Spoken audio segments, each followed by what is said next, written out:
Now let us discuss 13th problem. A piece of aluminum sample having volume of 0.65 centimeter cube is allowed to react with excess HCl.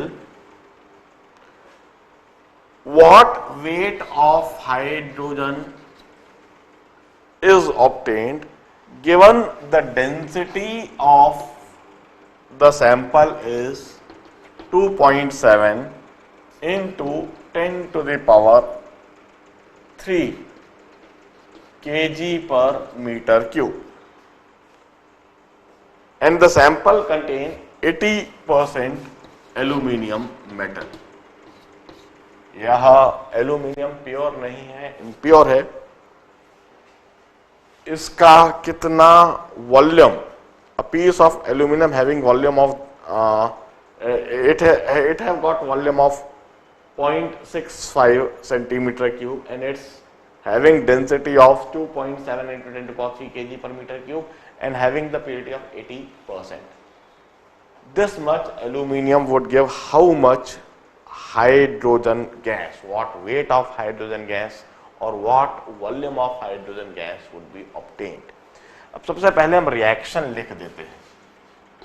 Aluminium react with HCl to give you AlCl3 and hydrogen gas. इधर तो हमें chemical change दिख रहा है, इसे हम balance करने के लिए 3 क्लोरीन है तो इधर 3 क्लोरीन डाल देते हैं. AlCl3 बैलेंस हो गया और हाइड्रोजन को बैलेंस करने के लिए 3/2. This is the relevant chemical reaction, जिसमें हमें यह बात बिल्कुल साफ दिख रही है कि 1 मोल एल्यूमिनियम हमेशा 3/2 मोल्स हाइड्रोजन के देगा. यह रेशो दिख रहा है. अब हम इधर से इस बात को समझते हैं कि हमारे पास कितना एल्यूमिनियम है, कितना एल्यूमिनियम रिएक्ट कर रहा है और उससे कितना हाइड्रोजन मिलना चाहिए. ध्यान रहे एल्यूमिनियम सॉलिड होता है, HCl लिक्विड एक्वा सॉल्यूशन होता है, AlCl3 प्रेसिपिटेट होकर सॉलिड बनता है और हाइड्रोजन गैस है. It's a heterogeneous reaction. अब देखिए, सबसे पहले देखिए वॉल्यूम दे रखा है और डेंसिटी दे रखी है. तो वॉल्यूम और डेंसिटी हमें मास ऑफ सैंपल मिल जाएगा. Density is equal to mass upon volume. मैं रेलेवेंट फॉर्मूले साइड में लिखते जाता हूं. Density is equal to mass upon volume which imply that mass is equal to density into volume. हम इस कंसेप्ट को लगा रहे हैं. तो सबसे पहले डेंसिटी देखिए. Density is 2.7 into 10 to the power 3 kg per meter cube और इधर जो वॉल्यूम दे रखा है सेंटीमीटर क्यूब में. हमें मास अप्लाई करने, मास डिटरमाइन करने के लिए डेंसिटी इनटू वॉल्यूम करना है, मगर डेंसिटी इनटू वॉल्यूम करते समय हमें यूनिट्स का विशेष ध्यान रखना है. इधर देखिए वॉल्यूम तो सेंटीमीटर क्यूब में है जबकि डेंसिटी केजी पर मीटर क्यूब है. तो हमें कन्वर्जन करना होगा. यह जो डेंसिटी है, density which is 2.7 into 10 to the power 3 kg पर मीटर क्यूब, इसको हम ग्राम पर सेंटीमीटर क्यूब में कन्वर्ट करेंगे. इट्स 2.7 ग्राम पर सेंटीमीटर क्यूब. हमने डेंसिटी को ग्राम पर सेंटीमीटर क्यूब में कन्वर्ट कर दिया. अब हम मास ऑफ इम्प्योर सैंपल डिटरमाइन कर लेते हैं. मास of impure aluminium, which would be density into volume. Volume is 0.65 centimeter cube. So centimeter cube cancelled. This is the mass of impure aluminium in grams. यह मास of impure aluminium ग्राम में आ गया. अब इधर से हम mass of aluminium mass of pure aluminium determine कर देते हैं, mass of pure aluminium. Now since this aluminium contain 80%, it's of 80% purity, तो इतना इम्प्योर सैंपल में प्योर एल्यूमिनियम जो होगा that would be into 80/100. If this is the mass of impure sample having 80% purity, in that case this impure sample would contain this much grams of pure aluminum. This is the grams of pure aluminum. Now we will determine the moles of aluminum. Moles of aluminum. Moles of aluminum determine करने के लिए हम क्या करेंगे? Weight in grams upon molecular weight. Aluminium का molecular weight है 27, so this is 2.7 into 0.65 into 8/10, 0 cancel कर दिया मैंने, upon 27, this much moles. This is the moles of aluminium. This much moles of aluminium we are using in the reaction. अब इससे कितना hydrogen बनेगा यह हमसे पूछा गया. बिल्कुल आसान सी बात है. अब इस रिएक्शन को देखिए और इस रिएक्शन में मोल कंसेप्ट से सोच लीजिए. इस रिएक्शन के हिसाब से 1 मोल एल्यूमिनियम 3/2 मोल्स हाइड्रोजन देता है.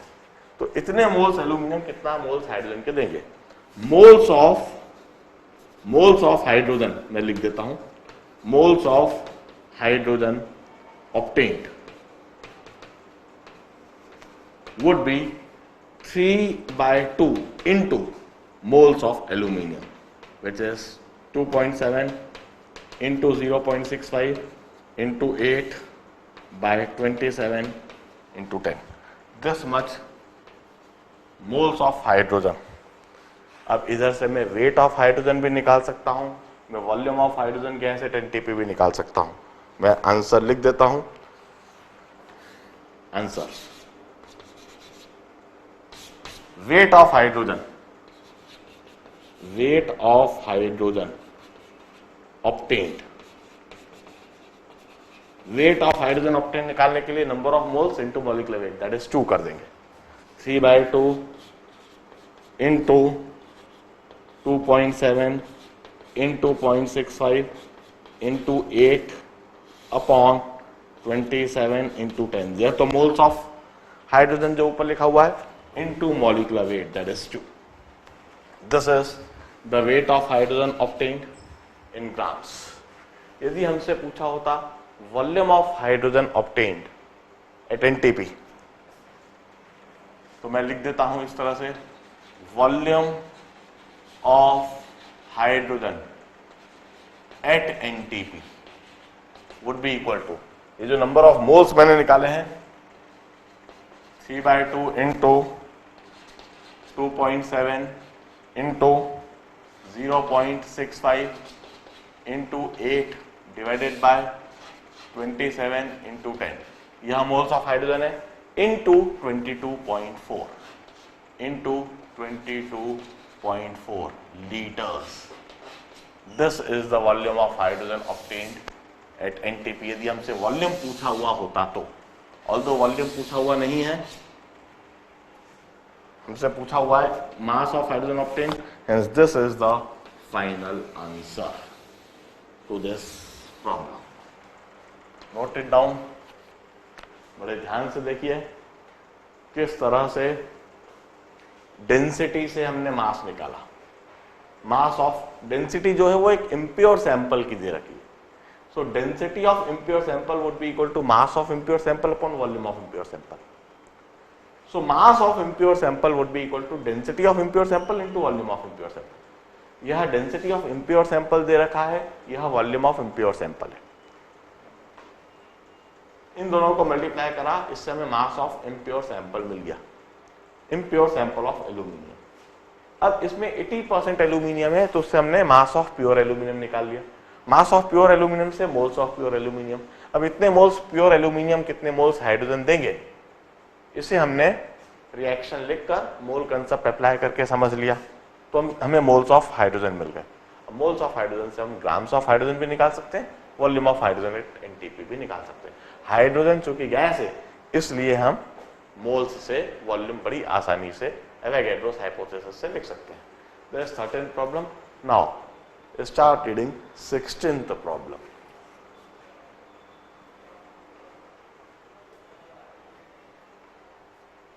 चलिए अब 16th प्रॉब्लम करेंगे।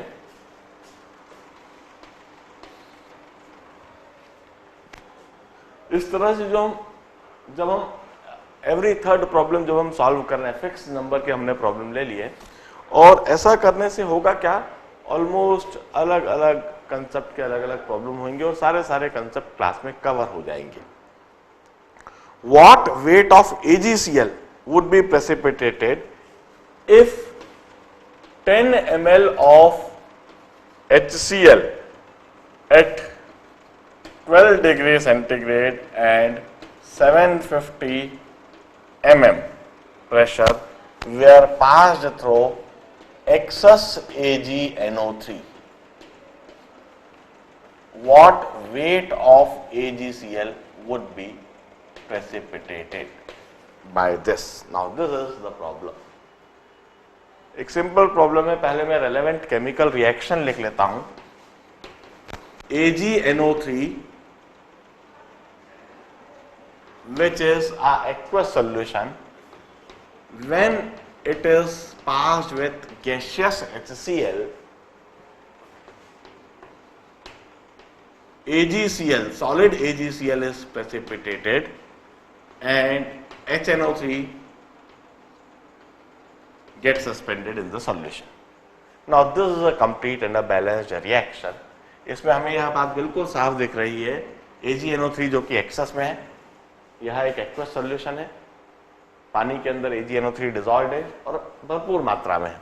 इसमें हमने एक लिमिटेड अमाउंट ऑफ HCl डाला, HCl जो कि गैस है, HCl गैस पास करी, तो HCl गैस के साथ सिल्वर आयन रिएक्ट करते हैं, AgCl सॉलिड बनता है, प्रेसिपिटेट हो जाता है और HNO3 सॉल्यूशन के अंदर रह जाता है। AgCl व्हाइट कलर का होता है, वहां पर व्हाइट प्रेसिपिटेट दिखने लगते हैं। अब उनने पूछा है कितना AgCl बन जाएगा। आप देखिए 1 मोल HCl always give you 1 mole of AgCl। तो हमें मोल्स ऑफ HCl निकालने होंगे। अब मोल्स ऑफ HCl निकालने के लिए देखिए उन्होंने वॉल्यूम, टेम्परेचर और प्रेशर दे रखा है। It's a gas. यदि यह गैस है तो हम गैस लॉ लगा सकते हैं, PV इक्वल टू nRT हम अप्लाई कर सकते हैं। PV इक्वल टू nRT हम अप्लाई करने के लिए प्रेशर को जो 750 mm दे रखा है इसको एटमॉस्फेयर में कन्वर्ट कर देते हैं, 750 by 760 एटमॉस्फेयर। टेम्परेचर जो 12 डिग्री सेंटीग्रेड दे रखा है इसको हम केल्विन में कन्वर्ट कर देते हैं, 12 + 270 दैट इज 285 केल्विन लिख देते हैं। और वॉल्यूम जो कि 10 ml दे रखा है इसको हम लीटर्स में कन्वर्ट कर देते हैं, 0.01 लीटर्स। और R की वैल्यू हम लीटर एटमॉस्फेयर, क्योंकि प्रेशर को हमने एटमॉस्फेयर में कन्वर्ट करा है, वॉल्यूम को हमने लीटर्स में कन्वर्ट करा है, तो R की वैल्यू भी हम लीटर एटमॉस्फेयर वाली चूज करेंगे, 0.0821 लीटर एटमॉस्फेयर पर मोल पर डिग्री केल्विन। हम यह R की वैल्यू चूज करेंगे और इससे अब हम नंबर ऑफ मोल्स डिटरमाइन कर देते हैं। नंबर ऑफ मोल्स हम कहेंगे PV/RT। PV equal to nRT से हमने N is equal to PV/RT लिखा। अब हम नंबर ऑफ मोल्स लिख देते हैं, moles of HCl which is equal to N। अब प्रेशर की जगह पर हम लिख रहे हैं 750 by 760 atmosphere.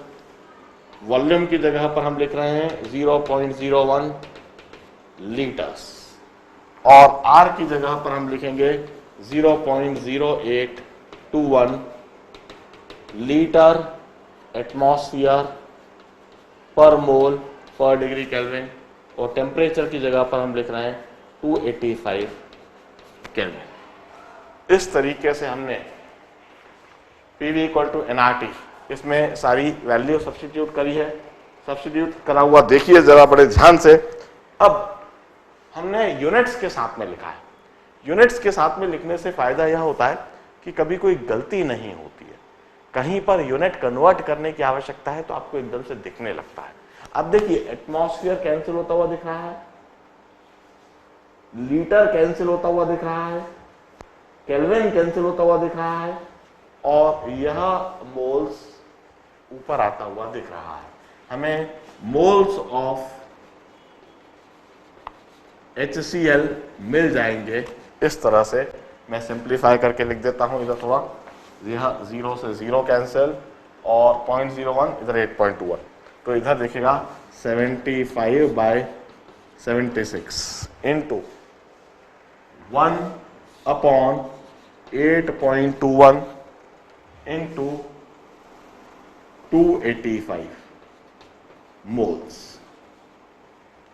This is the moles of HCl which is being used. इतने मोल्स HCl के पास करे जा रहे हैं।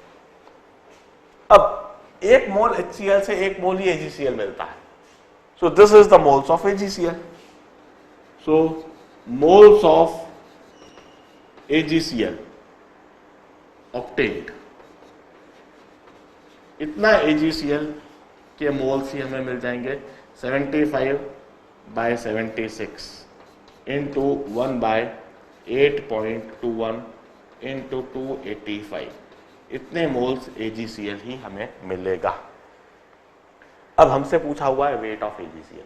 वेट ऑफ AgCl कैसे निकालेंगे भाई? इनटू मॉलिक्यूलर वेट कर दीजिए। AgCl का मॉलिक्यूलर वेट हम लिख देते हैं। AgCl का मॉलिक्यूलर वेट हम लिखेंगे, सिल्वर का है 108, क्लोरीन का है 35.5, सो दिस इज 143.5। तो वेट ऑफ AgCl प्रेसिपिटेटेड हम लिख देते हैं, वेट ऑफ AgCl प्रेसिपिटेटेड, यह जो नंबर ऑफ मोल्स है 75/76 इंटू 143.5, इसमें हम मॉलिक्यूलर वेट मल्टीप्लाई कर देते हैं, number of moles into molecular weight कर रहे हैं।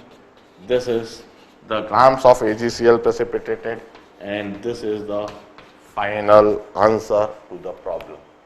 Once again, weight in grams is number of moles into molecular weight. यह फॉर्मूला अप्लाई करा जा रहा है finally weight in grams determine करने के लिए। किस तरह से मोल कंसेप्ट लगाया गया है, HCl जो कि गैस है उसमें गैसियस स्टेट का PV = nRT फॉर्मूला, किस तरह से PV = nRT में सब्स्टिट्यूशन करा गया है, किस तरीके से यूनिट्स का कन्वर्जन करा गया है, इन सभी बातों को ध्यान से देखिए। और किस तरह से मोल्स ऑफ HCl डिटरमाइन करके उससे हमने मोल कंसेप्ट के द्वारा मोल्स ऑफ AgCl ऑब्टेन निकाला, फिर वेट ऑफ AgCl निकाला। 9th प्रॉब्लम करेंगे आप।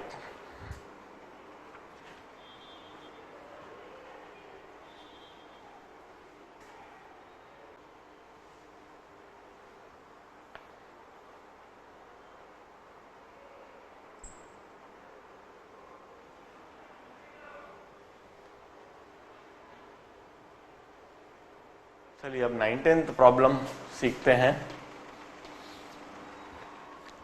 हीमेटाइट एंड ओर ऑफ आयन। देखिए प्रॉब्लम्स में as I told you will come across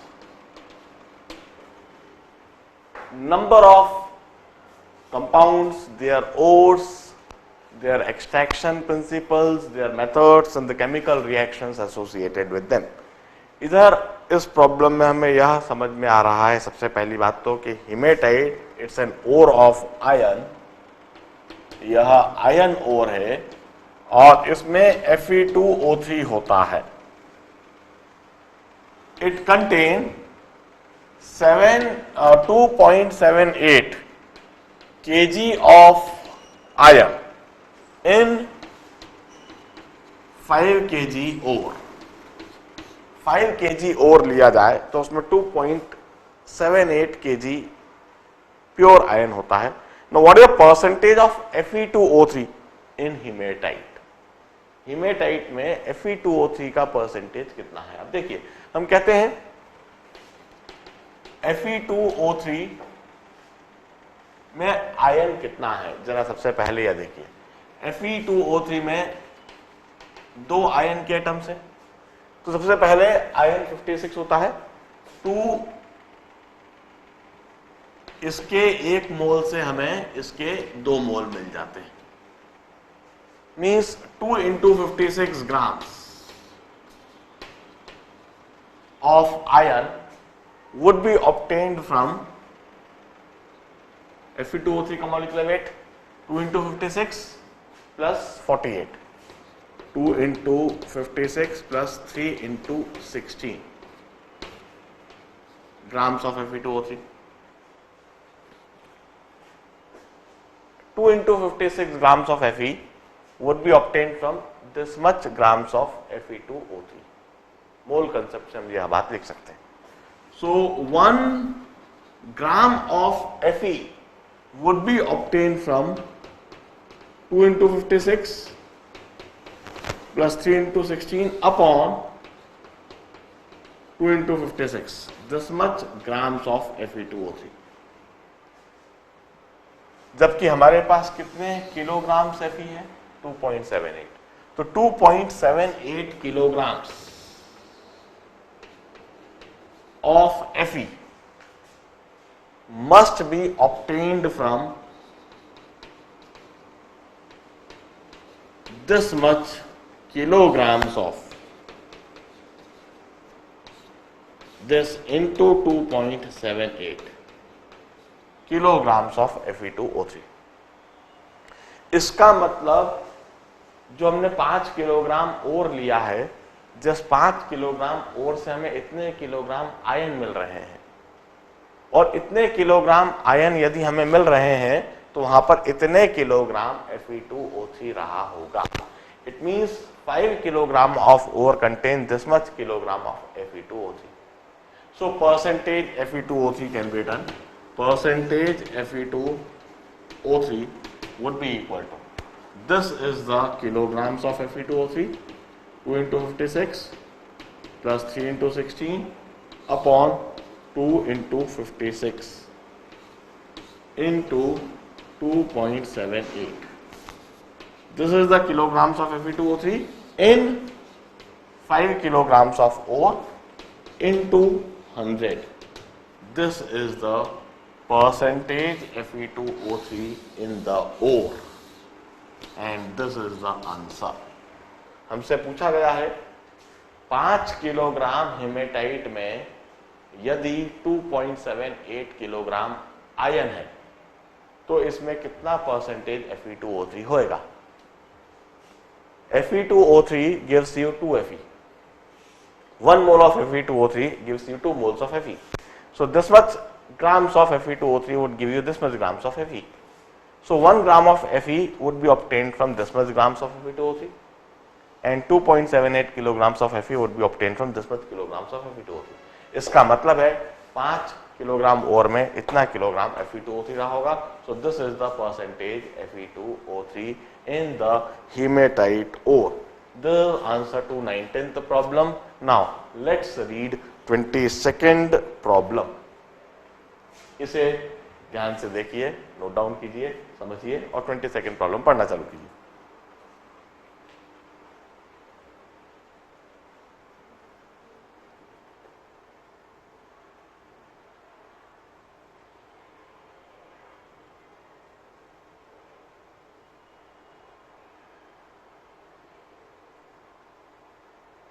twenty second problem हम करेंगे। Oxalic acid react with NaOH according to this reaction. This is oxalic acid and it react with NaOH. It gives you sodium oxalate with 2s2. देखिए chapter करते समय इसके जब आप problems कर रहे हो तो आप देखिए आपको नए नए कंपाउंड्स, उनके फॉर्मूले, उनसे रिलेटेड रिएक्शंस देखने को मिल रही हैं। ये सारी रिएक्शंस आप जब ऑर्गेनिक, इनऑर्गेनिक पढ़ोगे तो वहां पर भी देखोगे। कई बार ऑर्गेनिक और इनऑर्गेनिक पढ़ते समय रिएक्शंस को देखना, उनको रटना, उनको दिमाग में बैठाना वो बड़ा डिफिकल्ट लगने लगता है। ऐसा लगता है कितनी सारी रिएक्शंस है और वो पोर्शन आपको बड़ा बोरिंग और उबाऊ लगने लगता है। But once you have read this chapter, आपने केमिकल कैलकुलेशंस चैप्टर को बहुत अच्छी तरीके से करा है, आफ्टर स्टडिंग दिस चैप्टर वो जो ऑर्गेनिक और इनऑर्गेनिक की पढ़ाई है वो आपको काफी आसान, काफी सरल लगने लगती है, क्योंकि अधिकतर रिएक्शंस, अधिकतर कंपाउंड्स और उनकी प्रॉपर्टीज, केमिकल प्रॉपर्टीज, उसको आप पहले ही एक बार इधर देख चुके हो। अब इस प्रॉब्लम को करते समय आपको यह पता लग गया कि ऑक्सैलिक एसिड क्या है, उसकी NaOH से रिएक्शन क्या है, क्या प्रोडक्ट मिलता है, किस तरह से यह रिएक्शन, आपने इस पर न्यूमेरिकल प्रॉब्लम कर लिया है। रिएक्शन को एक बार देख लेना, उस पर न्यूमेरिकल प्रॉब्लम को सॉल्व कर लेना, इससे वह रिएक्शन हमेशा के लिए दिमाग में बैठ जाती है। उस रिएक्शन में इन्वॉल्व होने वाले कंपाउंड्स, उनके नाम, वह सब हमेशा के लिए दिमाग में बैठ जाता है। आप देखिए, oxalic acid react with NaOH according to this reaction. अब उन्हें कहा है 0.816, मैं इधर लिखता हूं 0.816 grams of oxalic acid dihydrate. ध्यान रहे, it's oxalic acid dihydrate, this is the weight of oxalic acid dihydrate, is dissolved in water and it's titrated with 0.120 molar NaOH. It's titrated with this much molar NaOH. What volume of NaOH would be needed? देखिए, इसमें हमें मोल concept भी apply करना है, molarity का concept भी देखना है। हम यह बात तो अच्छी तरह से देख रहे हैं कि 1 मोल ऑक्सैलिक एसिड 2 मोल NaOH के साथ में रिएक्ट करता है। तो अब सबसे पहले हम ऑक्सैलिक एसिड का जो डाइहाइड्रेट है, इससे हम मोल्स ऑफ ऑक्सैलिक एसिड निकालते हैं। 0.816 grams of COOH whole twice H2O. This is equal to how many moles? सबसे पहले ऑक्सैलिक एसिड डाइहाइड्रेट का मॉलिक्यूलर वेट निकाल लेते हैं। 12 plus 32 plus 1, 32 plus 1 is 33, 45, 90, 90 plus 36, 126, इसका मॉलिक्यूलर वेट है 126। तो हम कहेंगे 0.816 upon 126, this is the moles of oxalic acid dihydrate.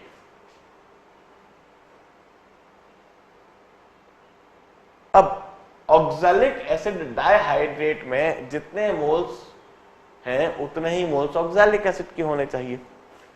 तो इधर से मैं लिख देता हूं moles of oxalic acid is equal to the same moles of oxalic acid dihydrate 0.816 upon 126, this is the moles of oxalic acid. अब 1 mole oxalic acid 2 moles NaOH से react करती है, तो इतने मोल्स ऑक्सैलिक एसिड कितने moles NaOH से react करेगी? Moles of NaOH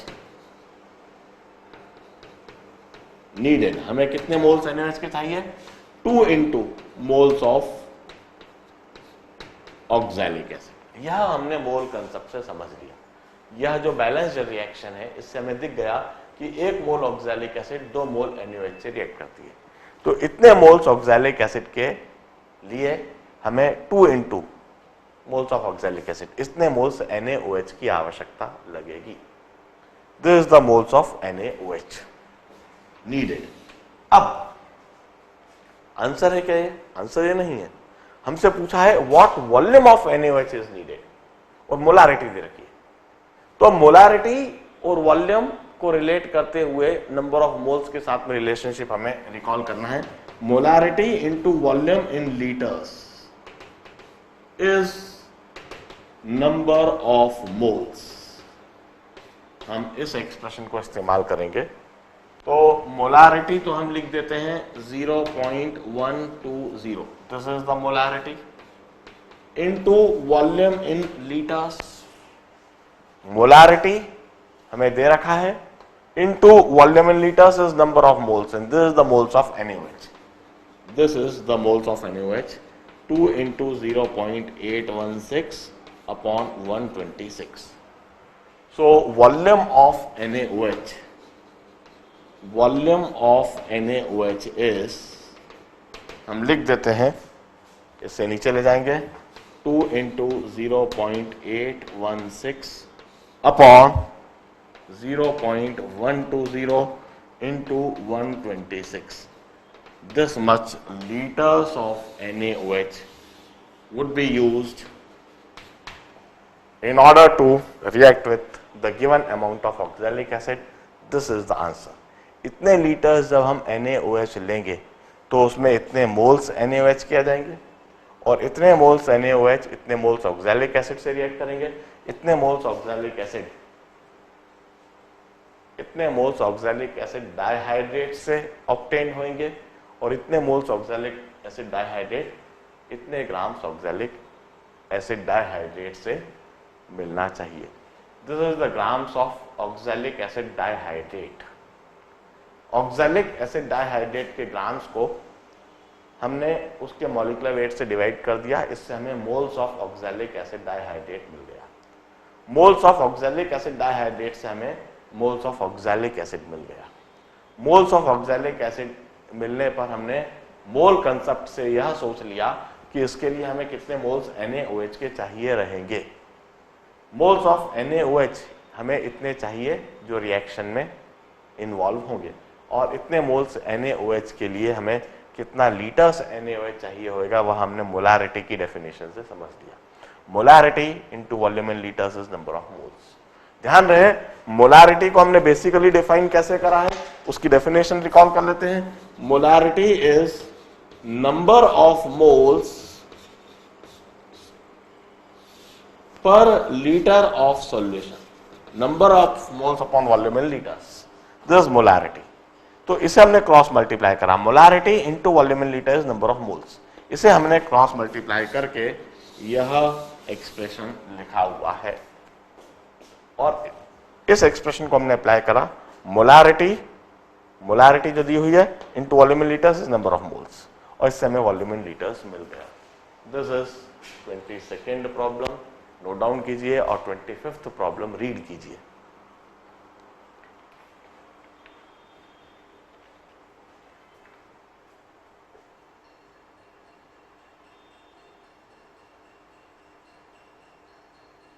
चलिए प्रॉब्लम नंबर 25 हम करते हैं। Sodium chloride of 94% purity NaCl is having purity of 94%, is used to produce salt cake Na2SO4 of 83% purity according to this equation। Equation उन्हें दी हुई है, twice NaCl react with H2SO4 to give you Na2SO4 twice HCl. This Na2SO4 is called salt cake and this is 83% in purity। Chemical change भी दे रखा है, complete है, balanced है, it's a stoichiometric reaction। impure NaCl having the percentage purity of 94% is giving you impure salt cake which is having the percentage purity of 83%। Calculate the number of kilograms of NaCl required to produce 1 kg of salt cake, impure salt cake. 1 kg of weight in kilograms of NaCl, impure, that would give 1 kilogram of impure Na2SO4. This is being asked. अब देखिए, हम कहते हैं सबसे पहले 1 kg of reaction देख लीजिए. सबसे पहले 2 moles of NaCl gives you 1 mole of Na2SO4. इसे हम ग्राम्स में कन्वर्ट करके रख लेते हैं या किलोग्राम्स में कन्वर्ट करके रख लेते हैं, क्योंकि मोल कंसेप्ट का कंसेप्ट हमें आवश्यकता तो पड़ेगी. तो NaCl के लिए है 58.5 molecular weight, this much grams, 2 into 58 grams. और Na2SO4, there's 23 into 2 46 and there's 96. Sulphate का होता है 96. 32 plus 64. 32 plus 64 is 96 plus 46. तो यह हुआ 146 minus 142. 142 ग्राम्स. यह हमने रेशो लिखकर रख लिया है. अब मैं कहता हूं 1 किलोग्राम इम्प्योर Na2SO4, इसमें प्योर Na2SO4 कितना होगा? सॉल्ट केक 83% प्योरिटी वाला है. So this contain 1 into 83 upon 100. This much kilogram of pure Na2SO4. इतने किलोग्राम प्योर Na2SO4 होना चाहिए. अब 142 gram is obtained from this much gram. So 1 gram pure Na2SO4 के लिए 2 into 58.5 upon 142 ग्राम चाहिए. तो इतने किलोग्राम प्योर सॉल्ट केक के लिए, प्योर Na2SO4 के लिए कितने किलोग्राम NaCl लगेगा? 2 into 58.5 upon 142 into 83/100 kilograms. So kilograms of pure NaCl needed. Pure NaCl के हमें इतने किलोग्राम्स लगेंगे. 2 into 58.5 upon 142 into 83/100. इतने किलोग्राम्स हमको प्योर NaCl के लगेंगे. बट NaCl प्योर तो है ही नहीं, 94% प्योरिटी वाला है. तो इम्प्योर NaCl की अब हम बात करते हैं. इम्प्योर NaCl नीडेड, यह किलोग्राम्स ऑफ प्योर NaCl है. इतने किलोग्राम्स प्योर NaCl के लिए हमें 100/94 इतने किलोग्राम्स इम्प्योर NaCl चाहिए रहेगा. This is the final answer to the situation. बड़े ध्यान से देखिए प्रॉब्लम को करने का तरीका. 94% purity NaCl, how much this NaCl must be used in order to get 1 kilogram of salt cake having 83% purity. Weight of NaCl needed, impure NaCl needed to obtain 1 kilogram of impure Na2SO4. 1 kilogram of impure Na2SO4 is equal to 1 into 83 by 100 kilograms of pure Na2SO4. 1 kilogram impure Na2SO4 में इतने kilogram pure Na2SO4 होएगा, और इतने kilogram pure Na2SO4 हमें मिलेगा कितने kilogram pure NaCl से, उसके लिए हमने मोल कंसेप्ट लगा लिया। 2 मोल NaCl से हमें 1 मोल Na2SO4 मिलता है।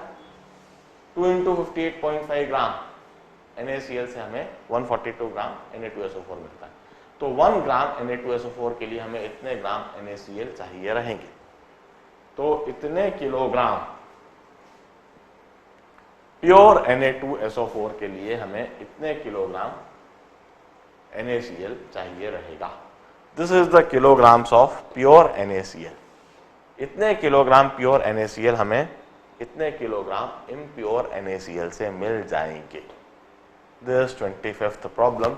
अब हम 28 प्रॉब्लम, इस सेशन में मैं 28 प्रॉब्लम तक कराता हूं, उसके बाद कुछ ब्रेक ले लेते हैं, फिर हम आगे के प्रॉब्लम्स करेंगे। अब 28th प्रॉब्लम पढ़ना चालू कर दीजिए, इसे हम सॉल्व करते हैं।